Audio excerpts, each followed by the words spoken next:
دكتوره دائما كتقاسمي معنا مواضيع جد مهمه خاصه بالمجال ديالك، واليوم حضرتي لنا واحد الموضوع جد مهم اللي هو مضاعفات تسوس الاسنان. غادي نعرفوا به اكثر، غادي نجاوبوا على العديد من التساؤلات، غادي نعطيو الاسباب والمضاعفات، ولكن قبل اعطينا واحد التعريف شامل بخصوص هذا الموضوع.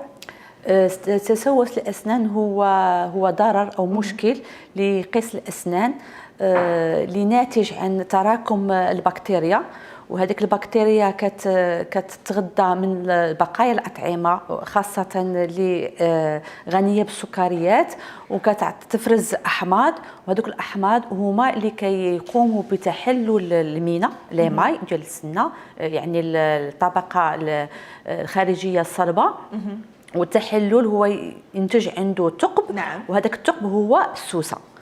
هاد السوسه هذه دابا ولات مشكل عالمي، والاغلبيه ديال الاشخاص في العالم يتشكاو عندهم هذا المشكل ديال السوسه، اللي الا نجيو غير نهضروا عليها بحال هكا كتبان لنا سوسه عاديه هذا، ولكن مشكل كبير اللي اثر بزاف على الحياه اليوميه ديال الاشخاص اللي يعانيوا من هذا المشكل ديال السوسه.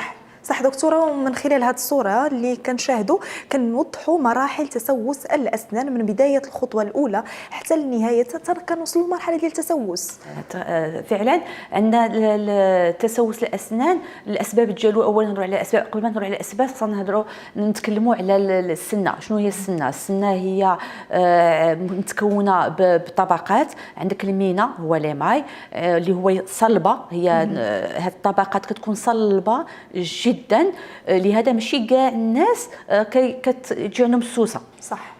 من بعد المينا كاين العاج وهو لا دونتين اللي كيكون اقل صلابه من المينا، اللي اون فوا السوسه وصلت له الثقب وصل للعاج لا دونتين، في الساعه هذه يقدر يكون توقف، يقدر يكون تطور، يقدر على حسب على عاد نتكلموا عليه على حسب عوامل اخرى.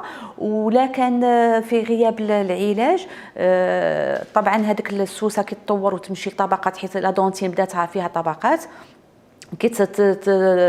دوز هذيك الطبقات كتمشي للب وهو لو نير، ولا وصلت للب اذا راه ما عندنا ما نديروا، راه غادي يكونوا اعراض جد الالام وبزاف المشاكل اللي غادي ينتجوا عن هذه السوسه.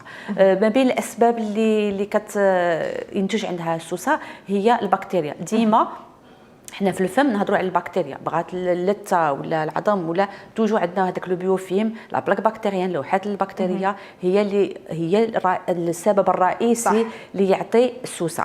ولكن هذا السبب الرئيسي كاين شي مسائل اللي غادي يعاونوا باش يعطيو السوسه. السبب الرئيسي من البكتيريا كي يكونوا يبقاو بقايا ديال الاطعمه، غادي يتغداو هذوك البكتيريا، تتغدى على هذوك الاطعمه ويعطيو احماض، والاحماض يعطيو تحلل للمينا، والمينا ينتقب، تولي حفره في الثقب في المينا، هي السوسه. ما بين الاسباب من غير البكتيريا، اذا البكتيريا كاين بكتيريا، كاين واحد الظروف باش كانت البكتيريا. شنو هي الظروف؟ هي عدم النظافه. دونك النظافه جد مهمه، عندها دور كبير في تطور السوسه. النظافه تقدر، كاين اللي ينظم ما ينظفش نهائيا، ما يحكش سنيه، وكاين اللي شويه يحك شويه، وكاين اللي يحك مزيان ولكن بطريقه غير مقننه. كاين اللي غير يحك سنيه ما كيستعملش الخيط ولا الشيتات الانتردونتير اللي ديجا هضرنا عليهم في الحلقات الماضيه. اذا كاين النظافه راه مشكل كبير ديال التسوس مع البكتيريا. النظافه، من نتكلموا على النظافه نتكلموا على لو بروساج، يعني خاص الواحد يحك سنيه. دونك النظافه عندنا الشيتا، نهضروا على الشيتا، نظافه كيدي نظافه ديال الشيتا لا بروسادون، وعندنا لو فيل دونتير. كاين بزاف اللي كيحكوا ولكن الا ما يوتيليزيش الخيط، اذا البقايا ديال الاطعمه اللي تبقى ما بين السنان غتبقى وغادي حتى هي تكون عندها. وبزاف ديال الناس اللي كيتخوفوا من داك الخيط، كيقول لك انا كنخاف منه يقدر يوحل لي بين السنان ديالي، يقدر يبقى تما. بزاف ديال الناس اللي كيخافوا منه، الخيط هو اللي ما كيخليهمش يتشجعوا باش يستعملوا في الخيط. هو متكون بواحد المواد اللي ما يمكنلهمش يتقطعوا. دايوغ الخيط باش نقطعوه من لو غولو ديالو راه شي حاجه موس كيقطع ديجا في فين كاين الخيط. الخيط ما عنده حتى شي تاثير. وكاين الخيط كاين دي ديامتر، كاين اللي رقيق كاين اللي شويه كاين.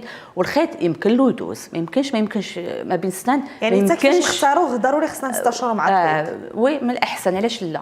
الخيط ضروري بزاف في النظافه، وعلى الاقل مره في اليوم في الليل. حنا ديما الليل هو اللي عندنا المهم، حيت كنعسوا وكنبقاو ساعات بدون نظافه، وكاين مسائل كيوقعوا في الفم في الليل كنتنفسوا البقيه الا بقات شي حاجه د الماكله هذاك عليها. ولا بد خاصنا ندوزوا الخيط باش يكملنا ديال النظافه.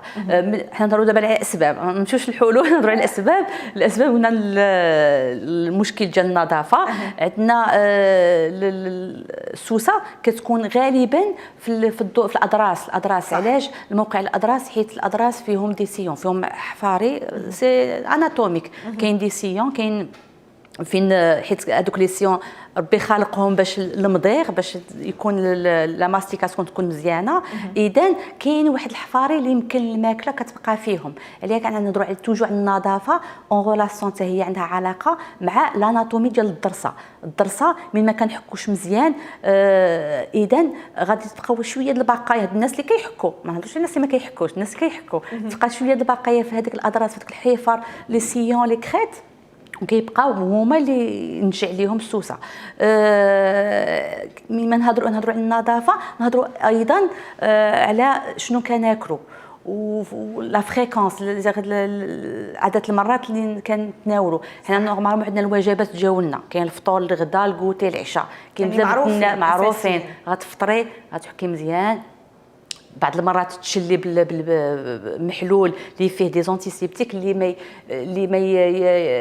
كيقاوم لاكومولاسيون ديال هذيك البكتيريا. اذا النظافه الاطعمه جد مهمه. قلنا الوجبات نحترموا هذيك الوجبات.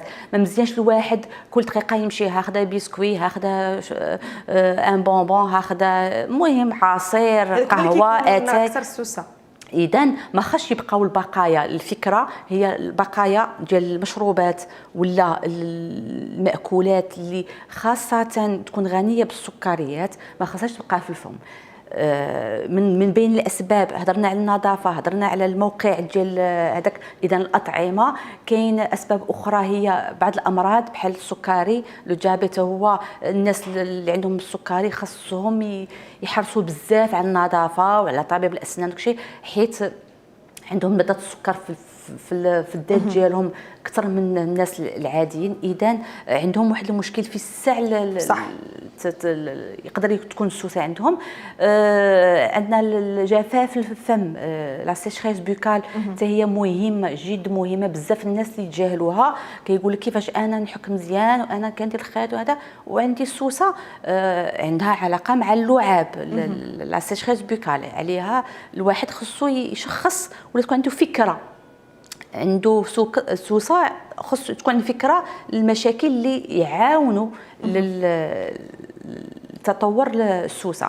كاين ايضا كاين نقدروا لا كاليتي ديال لي ماي الاسنان. نقدر نكون انا كنحك مزيان الخيط، طبيب الاسنان انت نفس الشيء، ولكن انا تقدري انت ما تحكيش اصلا ولا تحكي مره في السيمانه. انت ما عندكش السوسه وانا عندي السوسه. علاش؟ حيت الصلابه ديال المينا، لا كاليتي ديال لي ماي تري تري امبورطون، مهمه. هذاك الشيء في الصغر وفي الحمل. علاش في بعض المرات الامهات اللي يكونوا حامل في الحمل في لا بيريود ديال لا غروسيس ديالهم كياخذوا شويه الفليور باش السنان ديال البيبي اللي غادي يتزاد خاص تكون عنده واحد لا كاليتي ديال لي ماي مهمه. نعم. علاش في واحد المناطق في المغرب ولا هذاك كيكون عندهم سنهم بويض وصحاح، عندهم علاقه مع لا جينيتيك ديال الشخص. لهذا حتى هذه كاين شي ناس كيحكوا مزيان، ولكن الا عندهم هشاشه في ليماي غادي يعرفها ديجا من الصغر، غادي تكون في الساعه يجي السوسه، في الساعه كيتهرسوا، في الساعه يتفرتوا. اذا هذا سي ان سين دالارم اللي خاص الامهات. بالاعراض نقدروا نقولوا السبب هو لا كاليتي ديال المينا.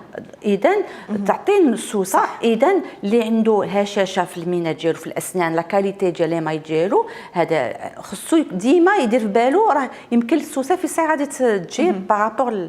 كاين مشكل اخر وهو الاحماض اللي جاي من المعده، افراز الاحماض لي زاسيد اللي كيكونوا في الفم ناتجين على المرض في المعده. حتى هما هذوك الاحماض يساهموا بطريقه سلبيه جدا في تحلل المينا ويعطي السوسه. كاين مشكل اخر حتى هو اللي الناس ما واعيينش فيه، وهو التقيؤ. يعني كاين شي ناس اللي عندهم مشكل التقيؤ كثير وما عارفينش بلي ان هذا المشكل هذا كيأثر على الاسنان، حيت من تما كيدوز باش دوك الاحماض. الفكره هي سكريه الاحماض كتتاثر على المينا، وباش تنتج ثقب السوسه اللي غتتطور بشكل سريع جدا. نعم دكتوره، كما كنشاهدوا في الصوره فاش كنوصلوا لهذه المرحله هذه كيفاش كيكون التشخيص لهذه الحاله؟ دابا هنا التشخيص راه ساهل، راه باينه السوسه، حتى التشخيص عند المريض بداتو راه السوسه باينه كبيره واضحه، خاصو يمشي يجري عند طبيب الاسنان باش ينقي، حيت الحلول كاينه في كاع المراحل. ولكن من الاحسن الوقايه هي الاولى. باش الحل خصو يكون قبل ما يكون الحل ماذا بينا ما يكونش المشكل ديال التسوس. باش ما يكونش التسوس دابا ندخلوا في العلاج، باش ما يكونش التسوس خاص ولا بد. قبل ما نهضر على العلاج زينب خلينا نهضر على الاعراض.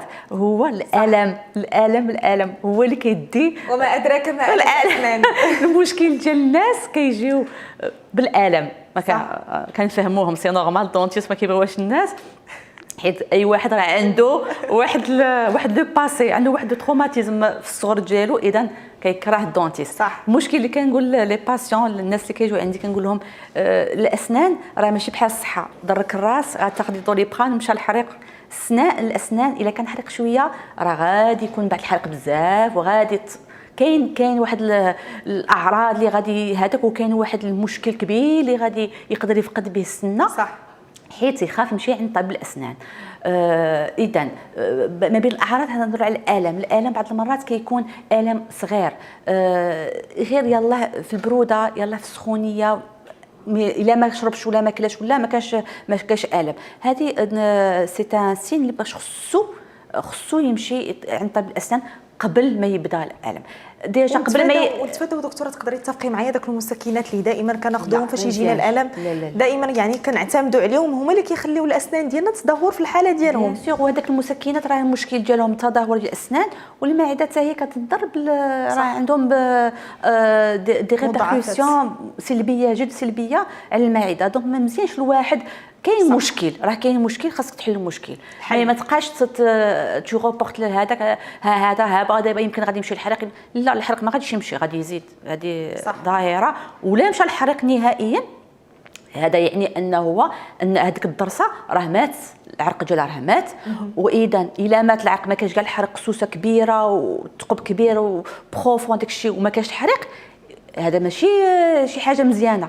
يعني ان الضرسه ولا السنه راه ماتت، واذا الميكروبات راه في وسط اللب العرق، وهذوك الميكروبات غادي يتجاوزوا العرق وغادي يمشيو للعظم ويعطيو ديك كيس، يعطيو امراض اللي العلاج ديالهم صعيب، ويمكن خصو يساكريفي. خصنا ولا بد نحيدوا هذيك السنه ولا الضرسه على ود هذا المشكل. ويقدر التسوس يعني يكون لنا ميكروبات في الذات ديالنا دكتوره؟ بيان سور، الميكروبات، الناس اللي عندهم امراض مدمنه بحال لو ديابيت، بحال المرض القلبيه، بعد الامراض اللي عندهم مرض القلب ما عندهمش الحق نهائيا تكون عندهم السوسه ولا امراض اللثه، حيت الميكروب كيمشي نيشان يسوقا في القلب وكيقدر يقتل الواحد. راه زعما هذاك الشيء راه صعيب بزاف. نعم دكتوره، كنوصلوا لنقطه العلاج اللي هي اهم نقطه، كيفاش كنطرقوا العلاج هنا وكيفاش كيكون مراحل ديالو على اختلاف كل حاله. اذا بحال اللي قلت لك زينب، العلاج هو قبل ما نهضر العلاج خاص الوقايه. اول حاجه الوقايه، مزيان الواحد يكون عنده النظافه، خصو يحكس حيت الاسنان سي ان اورغان اللي خصو اللي كاين، سي لا بورت دونتري ديال السكريات، المشروبات، الاحماض، الميكروبات ديال الهضره ديال. اذا خاصو ينقي، خاص النظافه. كي نوصلوا للنظافه، خاص النظافه تكون بطريقه مقننه، ما كاينش غير الشتاء، كاين الشتاء، كاين لو فيل دونتير اللي هذاك، كاين ما هضرتلكش على المشاكل اللي عندهم اعوجاج الاسنان، حتى هما عندهم مشكل كبير باش يحكوا سنيهم. اذا ما يمكن لهمش غادي ينقيو كاع الاسنان، هما عندهم اعوجاج، خاص ولا بد يعالجوا داك الاعوجاج عند طبيب تقويم الاسنان. كاين هضرنا على الوقايه باش ما يكونش المشكل ديال التسوس. يكون التسوس واخا تكون غير نقطه في السنه، ما فيها بس تمشي عند الطبيب يحيد. بعض المرات ديك النقطه تكون نقطه خارجيه ولكن داخل راها تطور للداخل بلا ما تشوف فيها. واذا حتى اللي يجي مشكل ديال الالم، كيجي الالم راه صافي، راه ديجا راه وصلت مرحله جد متطوره. اذا خاص الناس تكون واعيه، كي تشوف شي سوسه تمشي عند طبيب الاسنان باش تداوي هذيك السوسه، يكون حل لهذاك المشكل، باش طبيب الاسنان يدير الدور ديالو وهو ينقي هذيك السوسه ويعمرها باش ما تمشيش لمراحل جد متطوره. نعم، شكرا لك دكتوره إلهام مير علي، دائما على حضورك معنا وتقاسمكم معنا الاستفاده والمعلومه لينا والمشاهدين ديالنا. نورتينا. شكرا.